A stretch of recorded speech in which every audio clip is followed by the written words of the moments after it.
बड़ी आंत के खुश्क होने की वजह से ही कब्ज़ होती है। आंत के खुश्क होने की क्या वजूहात होती हैं? कब्ज़ को ख़त्म करने के लिए कौन सी खुराक और कौन सी मेडिसिन इस्तेमाल होती है, इस वीडियो में इसी बारे में बात करेंगे।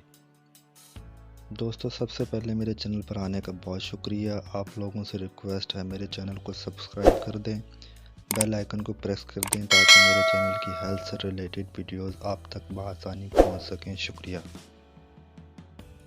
दोस्तों, बड़ी आंत के खुश्क होने की वजह हमारी खुराक में विटामिन्स, फाइबर्स की कमी और सब्जियों वगैरह का कम इस्तेमाल है और खाने के दौरान पानी का इस्तेमाल कम करना है। होटलों से खाना खाना जिसमें तेज़ मिर्च मसाले इस्तेमाल किए जाते हैं, जंक फूड का इस्तेमाल भी कब्ज़ की वजह बनता है। इस तरह अचानक से आपकी आंत खुश्क नहीं हो जाएगी, बल्कि आहिस्ता आहिस्ता खुश्क होना शुरू हो जाती है। और इस तरह बहुत सारे लोगों को जो अपनी खुराक में सही तरीके से फाइबर, सब्जियों का, पानी का इस्तेमाल नहीं करते, तो उन्हें दायमी कब्ज़ रहना शुरू हो जाती है। तो कब्ज़ दूर करने के लिए अपने खाने में फ़ाइबर्स का इस्तेमाल करें, सैलड का इस्तेमाल करें। एक्सरसाइज करने से भी कब्ज़ ख़त्म हो जाती है। डेली रूटीन में एक्सरसाइज करें, फल फ्रूट्स वगैरह खाएं, कच्ची सब्जियां, खीरा, मूली, गाजर वगैरह का इस्तेमाल ज़्यादा करें। इससे भी कब्ज़ में अफाका होता है। दूध का इस्तेमाल डेली रूटीन में शामिल करें। फाइबर्स का सबसे बड़ा ज़रिया फ्रूट्स, कच्ची सब्जियां वगैरह ही हैं। अमरूद सबसे बेहतर फ्रूट है कब्ज़ ख़त्म करने के लिए। दही के इस्तेमाल से भी हम हेल्थी बैक्टीरिया को अपनी खुराक में शामिल कर सकते हैं, जो कब्ज़ कुशाई का काम करते हैं। दिन में 3 कप दही लाजमी इस्तेमाल करें। गंदा वाली रोटी का इस्तेमाल करें। तुखम बेलंगो भी फाइबर्स का बहुत बड़ा ज़रिया है। इसका 1 चम्मच भिगो कर रख दें आधे घंटे के लिए, तो ये कब्ज़ ख़त्म करने के लिए बहुत मुफीद साबित होता है। इसबगोल का इस्तेमाल करें, 2 चम्मच इसबगोल 2-4 घंटे के लिए भिगो कर रख दें। जब फूल जाए फिर इसका इस्तेमाल कर लें।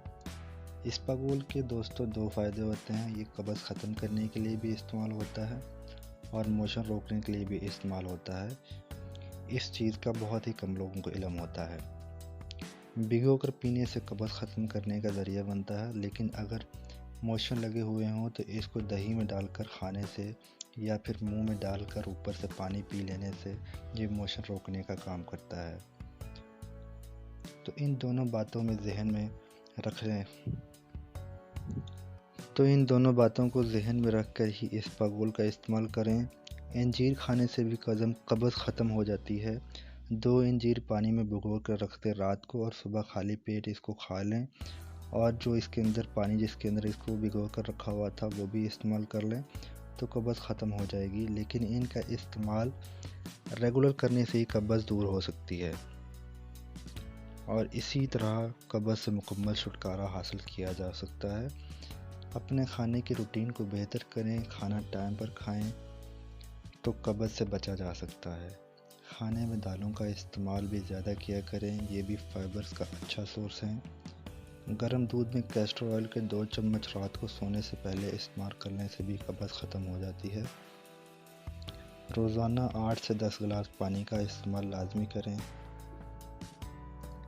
अब दोस्तों, हम बात करेंगे कब्ज़ ख़त्म करने वाले अद्वियात के बारे में। सबसे पहले आ जाते हैं सिरप, जो कब्ज़ ख़त्म करने के लिए इस्तेमाल होते हैं। इनमें लाइलैक सिरप आ जाता है। डुफालेक सिरप भी कब्ज़ के लिए अच्छा है। और टैबलेट्स जो कब्ज़ के लिए इस्तेमाल होती हैं वो हैं लेक्सोब्रोन के नाम से, लूजी के नाम से भी मिल जाती हैं। सीकीलेक्स और ईजीलेक्स टैबलेट्स भी कब्ज़ के लिए इस्तेमाल होने वाली मुफीद गोलियां हैं। दोस्तों, उम्मीद करता हूँ आपको मेरी इस वीडियो से फ़ायदा हासिल हुआ होगा। अगर अभी तक आप लोगों ने मेरे चैनल को सब्सक्राइब नहीं किया तो काइंडली मेरे चैनल को सब्सक्राइब कर लें, बेल आइकन प्रेस कर दें, वीडियो को लाइक, कमेंट और शेयर कर दें। शुक्रिया।